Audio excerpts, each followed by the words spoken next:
tetapi dengan beberapa syarat. Syarat yang pertama adalah penyebaran ajaran Islam tidak boleh dilakukan dengan cara paksaan, apalagi dengan peperangan. Jadi silakan mengajarkan, terangkan ilmunya sebaik-baiknya, namun tidak boleh memaksa orang-orang untuk percaya atau memeluk agama Islam. Nah, kurang lebih syarat pertamanya kayak gitu. Nah, lalu yang kedua, yo geng, tekan tombol subscribe geng. Hey yo, what's good? Welcome back to Kamar Jerry.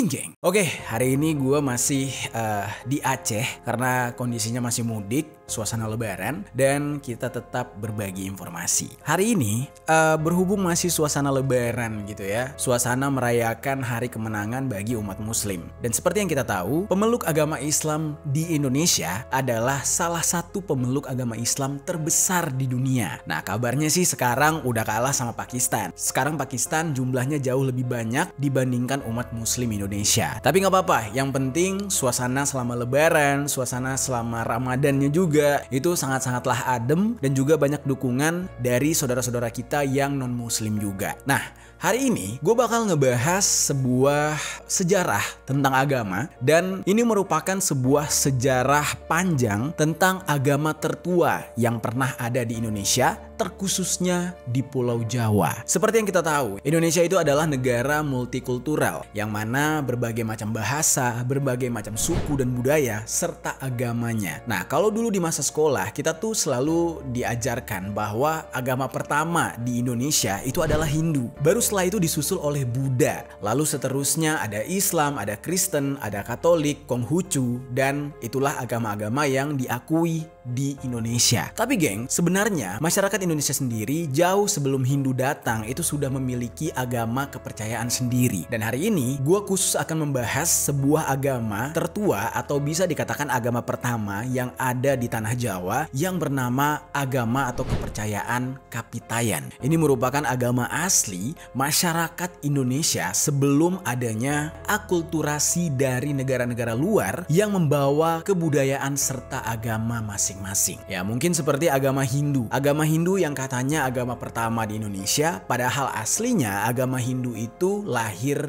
di India, tercipta di India. Hari ini kita bakal ngebahas nih tentang agama Kapitayan tersebut karena beberapa bulan belakangan gue ngelihat mulai banyak tuh postingan-postingan di media sosial, terutama di TikTok, yang katanya pergerakan kelompok penganut agama Kapitayan ini mulai bergerak kembali dan mulai menyatu kembali dan mereka mulai menganut agama itu lagi. Tapi jujur ya, di sini gue nggak mau ngejudge, gue nggak mau menjelek-jelekan juga ya, walaupun sebenarnya secara pengakuan dari negara kita agama ini tidak masuk ke dalam daftar agama yang diakui. Tapi nanti kita bakal bahas sejarahnya, bahwa dalam sejarahnya memang agama ini adalah agama asli yang terlahir dari Indonesia walaupun tidak terdaftar di dalam susunan agama yang diakui oleh negara. Oke, bagaimana cerita selengkapnya tentang agama Kapitayan ini? Langsung aja kita bahas sejarahnya di sisi lain.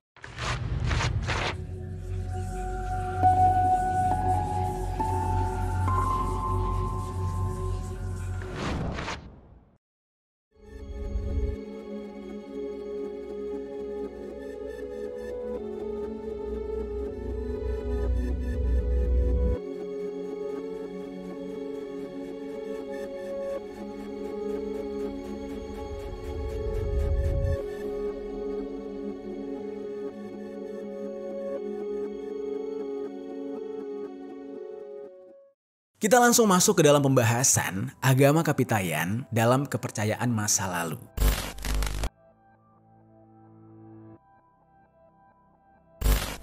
Oke, dari informasi yang gue dapat nih ya, jadi agama Kapitayan ini adalah agama kuno masyarakat Pulau Jawa, terutama yang beretnis Jawa. Nah, ini mungkin agak bingung nih buat teman-teman yang di luar Pulau Jawa. Gimana sih maksudnya agama di Pulau Jawa untuk orang-orang beretnis Jawa? Nah, jadi di Pulau Jawa itu geng, nggak cuma ada etnis Jawa, ada etnis Sunda, ada Betawi, ada orang Baduy juga. Jadi ya beda-beda gitu ya. Nah, ini terkhusus untuk orang yang beretnis Jawa. Yang mana orang-orang yang beretnis Jawa ini hidup di era Paleolitik, Mesolitik, Neolitik, dan Megalitik. Zaman prasejarah dulu nih geng, Kapitayan ini merupakan salah satu bentuk monoteisme asli Jawa yang dianut dan dijalankan oleh masyarakat Jawa secara turun-temurun. Mungkin bagi teman-teman yang keturunan Jawa di sini boleh tanyakan kepada orang-orang tua yang paham akan sejarah tentang hal ini nih. Jadi masyarakat keturunan Jawa itu menyebut agama ini sebagai agama Jawa kuno atau agama monoteisme Jawa atau agama monoteisme leluhur, bahkan sampai dianggap agama asli bagi orang Jawa. Mungkin di sini ada yang bilang, "Weh, bukannya Jawa itu kejawen ya? Bukannya orang Jawa itu ada yang muslim tapi masih agak animisme gitu ya kan? Kayak melakukan persembahan ala orang Hindu atau apalah pokoknya." Segala macam asumsi tersebut. Nah, tapi geng, perlu gue tekankan. Dari informasi yang gue dapat ya, ini koreksi gue kalau salah. Jadi Kapitayan itu berbeda dengan kejawen. Perbedaannya gimana? Jujur aja ya, gue gak berani ngejelasin nih kejawen itu seperti apa. Takutnya nanti salah paham atau misinformasi. Mungkin teman-teman yang mengerti tentang kejawen itu seperti apa boleh tinggalkan komentar di bawah. Nah, nanti kalian yang membaca komentar tersebut boleh bandingkan dengan penjelasan gua tentang Kapitayan. Di sana nanti kalian akan menemukan banyak perbedaan antara Kapitayan dengan kejawen. Oke, kita lanjutin nih tentang Kapitayan. Nah, secara etimologi nih, kata Kapitayan sendiri itu berasal dari bahasa Jawa kuno yang memiliki kata dasar yaitu taya yang artinya tak terbayangkan, tak terlihat, atau mutlak. Sehingga taya itu sendiri bisa dikatakan adalah sesuatu yang tidak bisa difikirkan oleh umat manusia dan tidak bisa dibayangkan oleh umat manusia, atau dengan kata lain tidak bisa digapai dengan panca indera oleh manusia biasa. Terus arti lain dari taya kalau dalam bahasa Jawa nih bisa disebut juga kosong, hampa, atau suwung. Jadi Kapitayan itu merujuk kepada menyembah sesuatu yang tidak bisa terlihat, tidak bisa dibayangkan, atau dengan kata lain Sang Hyang Taya. Jadi umatnya tuh menyebut Sang Hyang Taya, yang mana konsepnya sebenarnya hampir mirip seperti Islam. Sesuatu yang disembah, namun itu adalah zat yang tidak bisa dilihat dan bahkan tidak boleh digambarkan. Nah, tapi di sini gue tekankan ya, ini gue hanya menjelaskan. Tidak berarti gue di sini ada unsur menjelekkan atau menyudutkan agama lain yang mungkin menyembah Tuhan yang berwujud. Nah, karena kan itu ya urusan masing-masing ya. Itu untukmu agamamu, untukku agamaku. Nah, di sini gue cuma menjelaskan informasinya, oke? Nah, lalu geng, masyarakat Jawa kuno itu mempercayai sesuatu yang tidak bisa mereka lihat, namun mereka meyakini keberadaannya. Nah, itulah makna dari Sang Hyang Taya tadi. Jadi, Sang Hyang Taya itu adalah entitas yang abstrak. Nah, lalu bagaimana caranya orang Jawa kuno ini menyembah sesuatu yang abstrak, tidak berwujud tapi mereka percaya bahwa itu ada? Ya kalau Islam, sholat, sembahyang, mengamalkan kebaikan, membaca kitab suci Al-Quran, ya kan, mengamalkan semua ajarannya, mematuhi dan menjalani perintah Rasulullah SAW, ya kan, itu cara yang dijalankan oleh umat Islam. Nah, lalu Kapitayan tuh kayak gimana? Nah, jadi penjelasannya gini nih, mungkin agak membingungkan ya. Jadi mereka itu menyembah Sang Hyang Taya ini melalui sesembahan yang dianggap menjadi wujud Sang Hyang Taya dalam nama atau sifat yang disebut dengan tu atau to. Agak membingungkan ya. Di sini gue yakin kalian juga belum mendapatkan jawabannya. Gimana sih cara menyembahnya gimana gitu? Apakah sembahyang ya kan? Apakah ada pohon terus disembah pohonnya atau gimana gitu? Nah, jadi geng, menurut sebuah buku yang berjudul Atlas Wali Songo, buku pertama yang mengungkap Wali Songo sebagai fakta sejarah yang ditulis oleh Agus Sunyoto, tu atau to yang dimaksud di dalam penyembahan Sang Hyang Taya tadi itu memiliki arti tunggal dalam zat atau satu kepribadian atau satu pribadi, satu hal gitu, yaitu kebaikan dan ketidakbaikan. Nah, jadi dengan kata lain, Sang Hyang Taya tadi itu digambarkan sebagai sebuah wujud yang memiliki dua sisi itu, kebaikan dan ketidakbaikan. Dan di sini kalian akan menemukan sebuah fakta sejarah. Ini agak lucu memang, agak lucu nih. Fakta sejarah, kalimat yang kita pakai selama ini itu hanya kalimat yang dibalik-balik doang. Nah, jadi dari kepercayaan Kapitayan ini ya, kata tu yang ada di dalam sifat kebaikan Sang Hyang Taya itu merujuk kepada kalimat Tuhan. Kalimat Tuhan itu sisi baiknya. Lalu kata tu yang merujuk kepada ketidakbaikan atau keburukannya itu kebalikannya, yaitu hantu. Kayak gimana ya? Jadi kayak sisi buruknya itu adalah kebalikan dari kata Tuhan yang dibalik menjadi hantu. Dan sampai sekarang ya kan, kalimat hantu tersebut kita kayak menjadi sebuah kalimat yang merujuk kepada setan, wujud-wujud goib, makhluk halus dan segala macam. Nah, ternyata kalimat tersebut berasal dari agama Kapitayan. Dan kata Tuhan yang merujuk kepada kebaikan ini dikenal sebagai Sang Hyang Wenang. Sementara ketidakbaikan yaitu hantu itu merujuk kepada Sang Hyang Manikmaya. Nah, jadi dengan kata simpelnya nih ya, mungkin biar agak sedikit paham gitu ya. Jadi di dalam agama Kapitayan mereka menyembah Sang Hyang Taya, ya kan? Yang mana Sang Hyang Taya ini memiliki dua sifat, yaitu Sang Hyang Wenang sebagai sisi baik dan Sang Hyang Manikmaya sebagai sisi yang tidak baik. Nah, kurang lebih kayak gitu. Nah, jadi kalau di kebanyakan agama mempercayai Tuhan itu adalah entitas yang baik, zat yang baik. Nah, sementara di dalam Kapitayan mereka percaya bahwa Tuhan itu memiliki dua sifat, baik ada dan tidak baik juga ada. Dan Sang Hyang Taya ini memang tidak berwujud dan tidak bisa dibayangkan oleh para pengikutnya. Tetapi para pengikutnya percaya bahwa setiap hal yang dianggap oleh mereka suci dan bisa menjadi media untuk memuja, nah hal tersebut atau bentuk-bentuk tersebut bisa merujuk kepada Sang Hyang Taya tadi. Dan barang-barang seperti apa saja yang bisa dianggap sebagai Sang Hyang Taya? Nah, rata-rata barang-barang tersebut bisa kita kenali dari namanya. Dan setiap namanya itu pasti berawalan tu. Gue contohin salah satunya, yaitu Tumpeng alias tumpeng. Nah, hal tersebut di dalam kepercayaan Kapitayan itu adalah sesaji atau sesajen. Lalu ada lagi tumpi atau tumpi, yaitu keranjang yang dibuat dari anyaman bambu. Lalu ada lagi tuak atau tuak. Ya, kalian pasti tahu ya, minuman arak, dan itu adalah khas Indonesia. Nah, itu termasuk ke dalam media pemujaan Kapitayan atau media dalam rangka memuja Sang Hyang Taya tadi. Nah, lalu yang terakhir ada lagi yang merupakan sejenis ayam. Nah, berbeda pahamnya dengan makna tukang dalam bahasa Indonesia saat ini. Apa mungkin sama kali ya? Karena kan ayam itu kan pekerja ya. Dia mencari makan, matok makan. Jadi mungkin makna tukang itu dari sana kali ya. Jadi tukang bangunan, jadi tukang nasi goreng, tukang tambal ban. Makna kata tukang itu kan pekerja. Ayam itu kan kita bisa lihat ya, mereka itu bangun pagi berkokok terus mencari makan. Makna dari pekerja banget, ya nggak sih? Nah, di sini kita bisa lihat ya, geng, ada beberapa kalimat yang ternyata selama ini kita gunakan dalam bahasa Indonesia itu merupakan kata-kata atau kalimat-kalimat yang sakral di dalam kepercayaan atau agama Kapitayan, seperti tuak, ya kan, tumpeng, dan juga tumpi. Sama yang terakhir tukung. Gue tukung sih jarang denger ya. Mungkin dalam bahasa Jawa masih digunakan kali. Mungkin teman-teman bisa sharing soal ini. Kalau tumpeng udah sering banget ya menggunakan kalimat tersebut atau kata tersebut ketika kita merayakan sesuatu, selebrasi, syukuran, pasti ada tumpengan pakai nasi kuning. Nah, ternyata tumpeng itu adalah budaya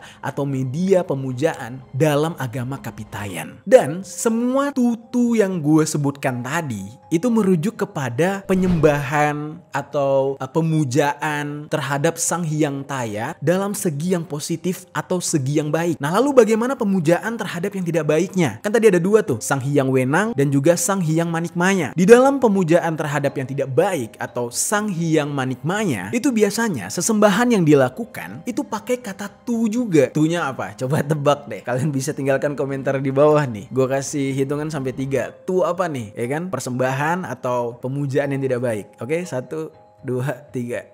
Semoga jujur pada ya, jawab di kolom komentar. Tunya adalah tumbal. Nah, ternyata kata tumbal itu tidak berasal dari kalimat-kalimat para dukun yang melakukan santet. Enggak, itu berasal dari kalimat sakral di dalam agama Kapitayan, tapi untuk menyembah atau meminta sesembahan ke arah yang tidak baik. Jadi ada tumbal. Nah, tapi di dalam beberapa penjelasan, gue juga mendapatkan informasi yang mengatakan yang dimaksud dengan sesembah terhadap Sang Hyang Manikmaya itu bukan berarti seseorang yang meminta hal yang tidak baik, tetapi lebih tepatnya adalah untuk menolak hal yang tidak baik. Jadi kayak istilahnya tuh nolak bala gitu. Nah, ketika orang ingin menolak bala atau menolak ketidakbaikan datang kepada dia akan melakukan sesembahan Sang Hyang Manikmaya, yaitu dengan menyediakan media yang bernama tumbal. Nah, kalau misalkan ada informasi yang salah nih dalam penyampaian gue, boleh kalian koreksi. Terus geng, agama Kapitayan ini sendiri sebenarnya sudah dipelajari di dalam kajian arkeologi. Jadi secara ilmu pengetahuan umum, agama Kapitayan ini dipelajari oleh para sejarawan. Kalau di dalam pandangan sejarawan Belanda yang pernah ngejajah negara kita, Kapitayan ini masuk ke dalam jenis agama animisme, yaitu percaya kepada roh yang mendiami benda, dan juga dinamisme, yaitu kepercayaan kepada roh nenek moyang, karena terlihat orang-orang yang menganut Kapitayan ini menyembah benda-benda di sekitar mereka. Padahal nih ya, di dalam konsep ketuhanan mereka yang udah gue sebutkan sebelumnya, kalau mereka ini sebenarnya mempercayai sebuah entitas di luar panca indera, namun menjelma di setiap benda yang ada di bumi. Jadi mereka nggak bisa ngebayangin bentuk Tuhan mereka gimana, tetapi mereka percaya bahwa Tuhan mereka itu bisa ada di dalam mic, bisa ada di dalam laptop, atau apapun lah. Jadi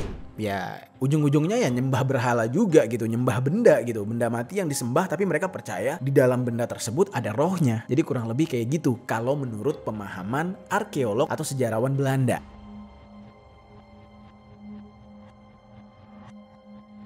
Dan para penganut Kapitayan ini, kalau mereka taat dalam melakukan penyembahan terhadap Sang Hyang Taya, mereka akan dikaruniai kekuatan-kekuatan gaib yang bersifat positif. Dan nama dari sifat positif itu lagi-lagi menggunakan kata tu. Kalau tadi kan tumbal tuh. Nah, kali ini sebuah kekuatan gaib yang ada di dalam diri itu disebut dengan tuah. Wah, ini jadi nambah lagi ya. Ternyata kosakata bahasa Indonesia kita ini memang banyak berasal dari kalimat-kalimat kepercayaan umat Kapitayan atau pemeluk agama Kapitayan. Jadi tuah. Dan untuk kekuatan gaib yang bersifat negatif, ya kalau sekarang yang dikenal dengan ilmu hitam gitu ya, itu juga ada namanya dan berawal tu juga, yaitu tulah. Dan bagi penganut kepercayaan atau agama Kapitayan ini, orang yang pantas menjadi pemuka agama mereka adalah orang yang bisa menguasai dua hal tadi. Sisi positifnya dan sisi negatifnya. Tuah dan tulah. Beda banget ya dengan agama-agama sekarang. Kalau agama-agama sekarang yang bisa menguasai ilmu putih atau goib atau kekuatan spiritual yang positif, itu kan kalau di dalam Islam disebut ustadz. Kalau yang menguasai goib negatif atau ilmu hitam disebut dukun gitu ya. Jadi dua hal ini dipisahkan, tidak bisa disatukan. Tetapi di dalam agama Kapitayan, mereka harus bisa menguasai dua-duanya. Ilmu putihnya, ilmu hitamnya. Jadi baru mereka bisa menjadi pemimpin di tengah-tengah masyarakat atau pemuka agama Kapitayan itu sendiri.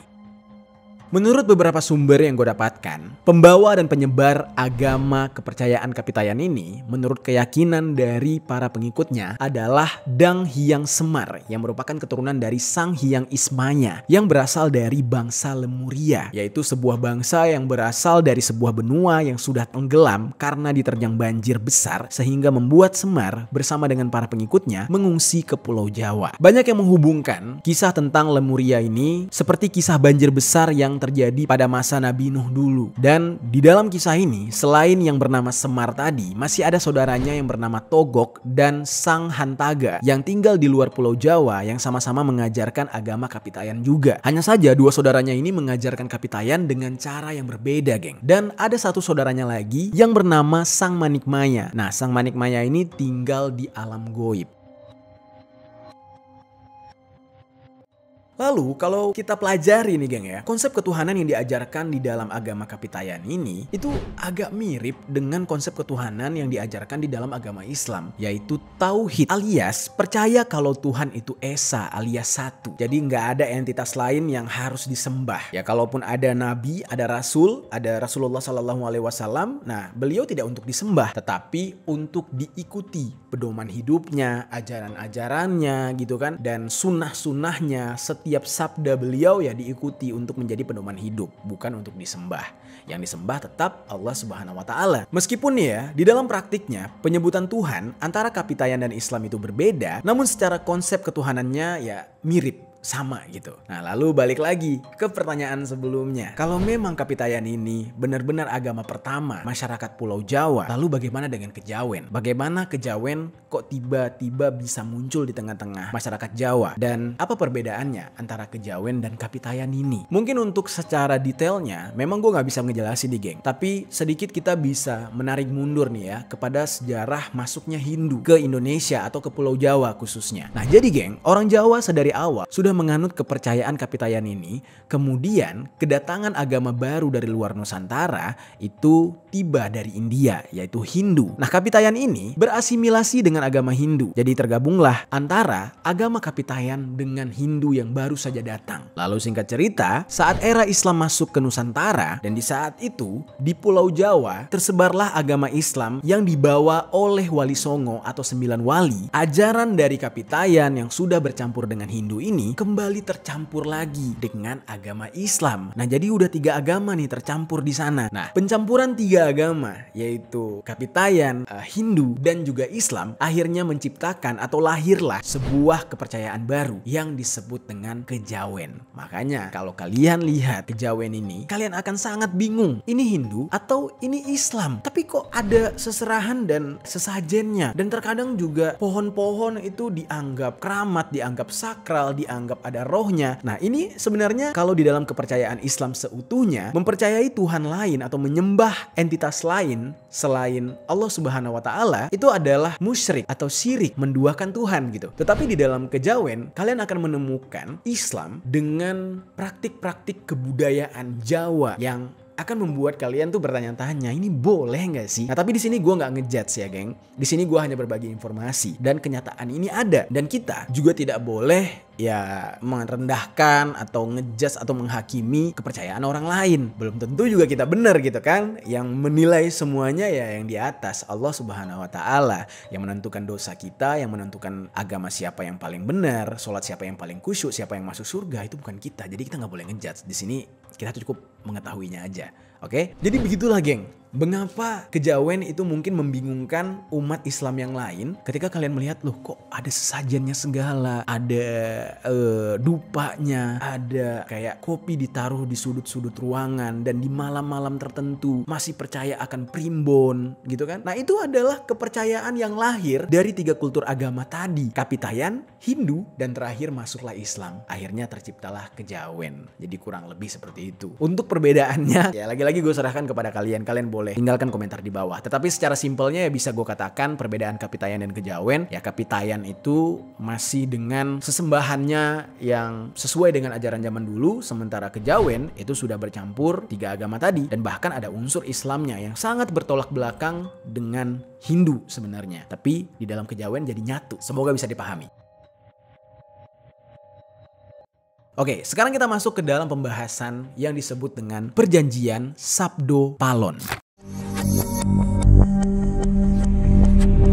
Nah, kenapa tiba-tiba kita membahas tentang perjanjian ini? Jadi, geng, agama Kapitayan itu sudah menjadi identitas bagi masyarakat Jawa kuno sebagai agama warisan leluhur alias agama yang sudah turun-temurun. Kemudian, ketika zaman semakin berkembang, banyaknya agama-agama baru yang datang dari berbagai negara dengan membawa culture-culture barunya. Di saat itu, masyarakat Jawa kuno menganggap kalau ini merupakan sebuah ancaman bagi eksistensi agama Kapitayan itu sendiri. Kita contohkan saja ketika agama Hindu dan Islam masuk ke Nusantara. Ya, kita ambil secara garis besarnya ketika Islam yang masuk ke Nusantara nih, geng. Di saat itu dibuatlah sebuah perjanjian, yang mana perjanjian ini bernama Perjanjian Sabdo Palon, yang berisikan mengenai batasan dan aturan-aturan ketika penyebaran Islam dilakukan di tanah Jawa. Perjanjian ini dibangun atau dibuat oleh 2 tokoh dari masing-masing agama. Kalau dari agama Islamnya itu diwakilkan oleh Syekh Subakir, sementara dari agama Kapitayan itu diwakilkan oleh Ki Semar Badrayana. Perjanjian Sabdo Palon. Kata Sabdo Palon itu sendiri diambil dari nama seorang tokoh yang merupakan penasehat dari Raja Prabu Brawijaya V yang juga mengaku kalau dialah Semar yang ditugaskan untuk menuntun manusia agar menyembah kepada Tuhan. Nah, dan untuk selalu bersyukur serta berada kepada jalan kebaikan. Lalu apa yang melandasi Syekh Subakir sebagai perwakilan dari agama Islam bisa membuat perjanjian tersebut? Nah, diceritakan ya dari informasi yang gue dapat. Dalam sejarahnya sebenarnya Pulau Jawa itu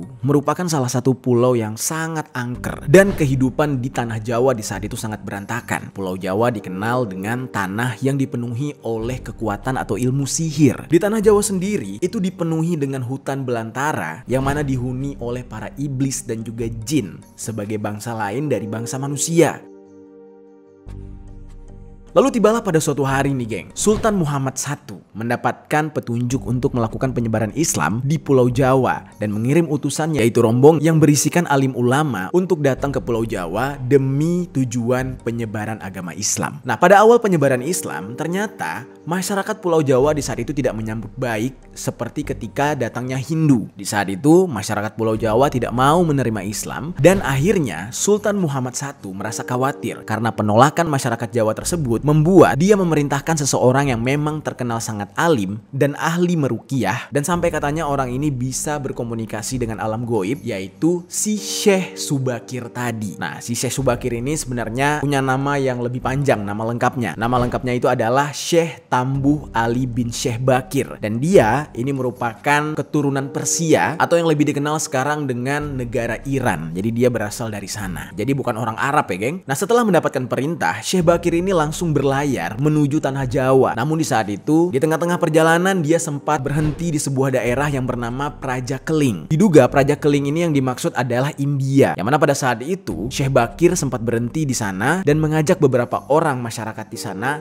untuk ikut bersama dia dan menempati Pulau Jawa. Di saat itu ternyata dia berhasil menarik pengikut sebanyak 20.000 orang yang mau ikut bersama dia ke Pulau Jawa. Nah, jadi 20.000 orang dari Praja Keling itu berlayar bersama Syekh Bakir menuju ke Pulau Jawa. Sesampainya Syekh Bakir ini bersama para pengikutnya ini di Pulau Jawa, mereka langsung menuju ke Gunung Tidar yang berada di Magelang, Jawa Tengah, geng. Saat itu, Gunung Tidar diyakini sebagai titik pusat dari tanah Jawa atau titik pusat dari Pulau Jawa. Dan di puncak gunung tersebut, Syekh Bakir membawa sebuah benda yang dia anggap sebagai tumbal, yaitu batu hitam yang sudah didoakan agar bisa menetralisir aura negatif di tanah tersebut. Aura negatif itu sendiri berasal dari bangsa jin. Batu tersebut dikenal dengan nama Aji Kalacakra. Dikatakan kalau batu tersebut itu mengeluarkan panas yang membuat bangsa jin menjadi melemah dan mau tidak mau harus menyingkir ke Laut Selatan. Ternyata kehadiran dari Syekh Bakir ini yang dianggap memiliki kekuatan terdengar ke telinga entitas yang bernama Ki Semar Badrayana tadi,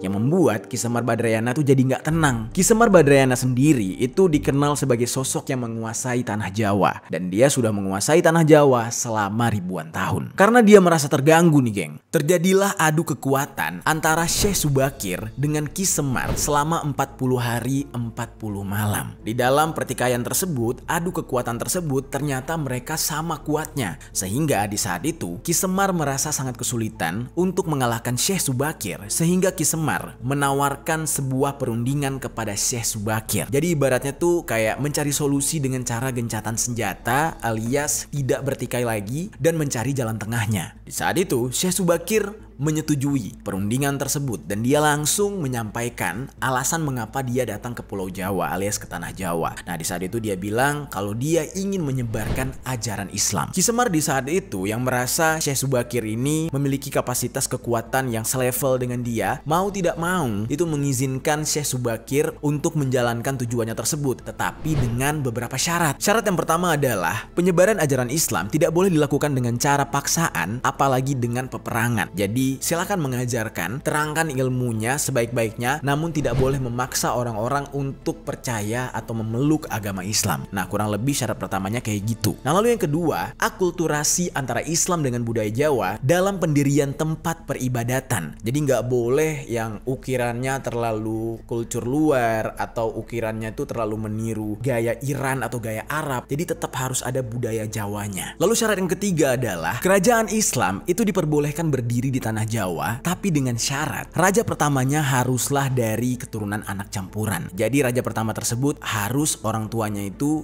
yang satu beragama Kapitayan, yang satu lagi beragama Islam, atau juga boleh yang satu Hindu, yang satu Islam. Lalu syarat yang keempat, tidak boleh membuat tradisi Jawa memudar, yang mana Syekh Subakir dianggap berasal dari Arab di saat itu, padahal aslinya dia Persia. Di saat itu dikatakan kalau orang Jawa tidak boleh mengubah tradisi mereka atau gaya mereka menjadi ala-ala orang Arab. Jadi mereka harus tetap dengan budaya Jawanya, pakai kebaya, pakai blangkon, pakai sarung, pakai batik. Jadi tetap dengan gaya Jawanya. Nah, jadi 5 syarat itu yang harus dipenuhi oleh Syekh Subakir. Dan di saat itu, Ki Semar mengancam kalau sampai ada orang Jawa yang kehilangan identitas budayanya, maka 500 tahun lagi Ki Semar berjanji akan muncul kembali dan akan membuat budaya Jawa beserta agama Jawa itu kembali. Yang mana itu artinya dia berjanji dan bersumpah agama Islam nantinya akan hilang, musnah, sirna di tanah Jawa dan agama Kapitayan akan bangkit kembali. Nah, jadi kurang lebih secara sejarahnya atau legendanya informasinya seperti itu. Nah, tapi ada juga informasi lain, geng, yang mengatakan sebenarnya perjanjian tersebut bukan dibuat antara Syekh Subakir dengan Ki Semar, tetapi melainkan ini perjanjian yang dibuat langsung dengan Sabdo Palon yang sebenarnya, yaitu yang disebut dengan Sunan Kalijaga. Nah, sekarang gue pengen membahas cerita versi ini, perjanjian yang dibuat dengan Sunan Kalijaga.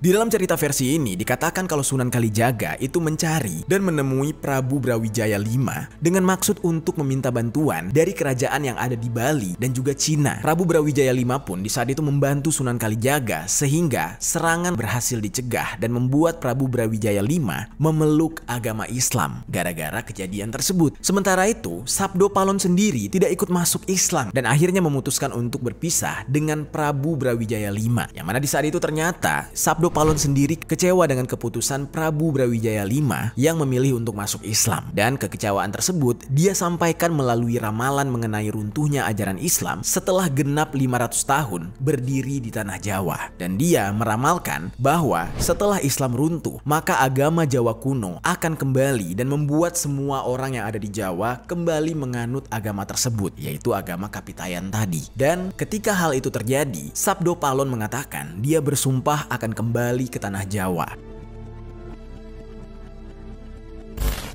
Nah, lalu geng ya, dari informasi yang gue dapat, kalau dihitung ya, dari ramalan atau sumpah tersebut disampaikan oleh Sabdo Palon, diprediksikan ramalan tersebut akan datang atau terjadi tepat pada abad ke-20. Nah, walaupun sebenarnya cerita legenda tersebut banyak diragukan, terutama bagi para sejarawan dan akademisi, tetapi banyak masyarakat Jawa yang percaya dengan kisah tersebut. Banyak dari mereka yang menunggu kedatangan Sabdo Palon ini, walaupun sejarawan dan akademisi menganggap ini hanya sebuah cerita rakyat. Nah, entah ini bakal benar-benar terjadi atau enggak, tetapi kalau misalkan kalian perhatikan, sudah mulai banyak deklarasi-deklarasi atau ya semacam campaign di sosial media yang menyatakan bahwa agama Kapitayan di tanah Jawa itu mulai berangsur-angsur kembali. Jadi sudah mulai banyak lagi pengikut-pengikutnya, geng. Nah, jujur aja gue sebenarnya penasaran gitu ya, gimana nantinya ending dari semua ini? Benarkah agama Kapitayan ini akan kembali atau enggak? Terus yang jadi pertanyaannya, apakah untuk saat ini para penganut Kapitayan atau agama Jawa kuno ini masih ada? Nah, lalu kemanakah para penganut agama Jawa kuno alias Kapitayan saat ini?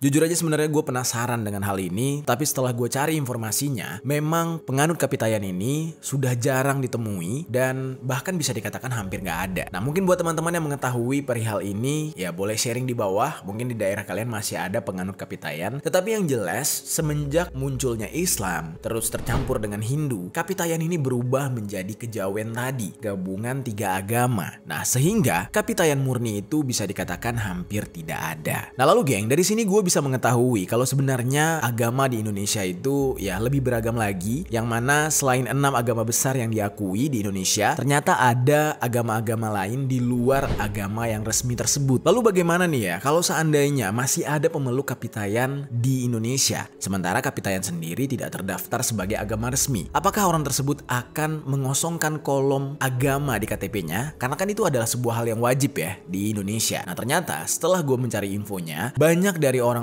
yang misalkan gak ada agama atau dia percaya dengan hal-hal lain selain agama yang sudah diresmikan, biasanya mereka akan mencantumkan kolom agama di KTP mereka dengan agama lain, misalkan kayak Hindu, Kristen, atau Islam. Padahal bisa aja mereka itu beragama Kapitayan atau justru mereka tidak beragama alias ateis. Nah, tapi untuk saat ini kabarnya nih geng, nih gue gak tahu juga, mungkin kalian yang lebih tahu boleh tinggalkan komentar di bawah. Dikatakan kalau para penganut agama selain agama resmi yang 6 agama di Indonesia itu ternyata sekarang sudah boleh menuliskan status agama mereka di KTP dengan pengayat kepercayaan terhadap Tuhan Yang Maha Esa sebagai upaya dari negara untuk mengakui dan memfasilitasi penduduk Indonesia yang tidak menganut keenam agama resmi. Nah mungkin ya, kalau tebakan gua, ini semua gara-gara pemerintah mulai sadar kalau ternyata di luar sana masih banyak penganut-penganut agama lain yang belum terdata. Jadi nggak cuma ada umat Islam di Indonesia ini, nggak cuma Kristen atau Buddha, Hindu, Konghucu, Katolik, Protestan, nggak cuma itu doang. Jadi ada penganut agama lain atau kepercayaan lain. Nah sehingga pemerintah memperbolehkan orang-orang yang merasa dia tidak menganut 6 agama tersebut untuk menuliskan pada kolom agamanya dengan pengayat kepercayaan terhadap Tuhan Yang Maha Esa. Dan kalau merujuk kepada Pancasila, yaitu ketuhanan Yang Maha Esa, memang sudah sepantasnya gitu ya. Agama-agama tradisional seperti Kapitayan itu mendapatkan pengakuan dari pemerintah Indonesia. Ditambah lagi agama tersebut merupakan agama asli atau kepercayaan asli yang memang sudah lama ada di Indonesia. Jadi sudah seharusnya ya dilestarikan atau diakui keberadaannya. Dan juga nih geng, yang mengagetkannya adalah mengapa di kolom KTP adanya pengisian penghayat kepercayaan terhadap Tuhan Yang Maha Esa itu tiba-tiba dikabulkan oleh Mahkamah Konstitusi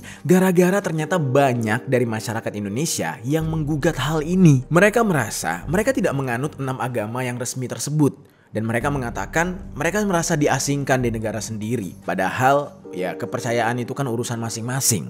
Nah akhirnya gugatan itu dikabulkan oleh MK. Tapi jujur aja ya, di sini gue jadi bingung gitu. Kalau memang ada agama selain 6 agama tadi, lalu ketika mereka mau menikah tuh kayak gimana ya? Itu pengurusannya gimana gitu? Ya mungkin kalian ada yang paham gitu ya, ada yang tahu bagaimana cara pengurusan pernikahan orang-orang yang menganut agama di luar 6 agama resmi tersebut. Terus ada satu kasus nih geng. Orang ini adalah salah satu warga negara Indonesia yang tidak menganut 6 agama resmi, alias dia ini adalah seorang penghayat kepercayaan. Namanya itu adalah Budi Siswanto. Nah, dulu karena dia tidak merasa dia seorang Muslim ataupun seorang Kristen ataupun agama yang manapun di antara 6 yang resmi tadi, akhirnya dia memilih untuk mengosongkan kolom agama di KTP-nya. Di saat itu, dia langsung dituduh sebagai bagian dari anggota Partai Komunis Indonesia alias PKI. Seperti yang kita tahu ya, PKI kan di negara kita itu ya negatif banget gitu ya, negatif banget gambarannya, dianggap sebagai orang yang jahat dan lain-lain lah. Nah akhirnya dia mau tidak mau menuliskan agama di kolom agama KTP-nya dengan agama yang asal-asalan aja gitu. Karena di waktu itu belum ada peresmian dari MK soal penghayat kepercayaan terhadap Tuhan Yang Maha Esa tadi.